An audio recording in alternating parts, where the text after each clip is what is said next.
বন্ধুরা, রাস্তা দিয়ে যাচ্ছিলাম, দেখলাম একটি মেয়ে বাইক অ্যাক্সিডেন্ট করে খুব ব্যথা পেয়ে কান্নাকাটি করছে। ভাবলাম এগিয়ে যেয়ে একটু উপকার করি, কারণ আসলে আমি উপকার ছাড়া কখনোই থাকতে পারি না। উপকার, সমস্যা দেখলে উপকার করতে হয়। এখন আমার সাইকেলটাও পড়ে গেল। আচ্ছা ঠিক আছে, মেয়েটির মোটর সাইকেলটাকে উঠাই।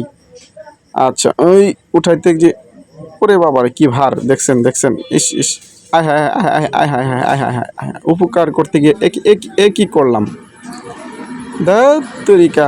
আসলে আমি যখনই কারো ভালো কিছু করতে যাই, একটা না একটা ক্ষতি করে ফেলি। এখন একটা কাজ করলাম, ভালো করতে এসে এই মেয়েটির মোটর সাইকেলটি আমি নিচে ফেলে দিলাম। তো খুবই কষ্ট লাগতেছে ওর জন্য।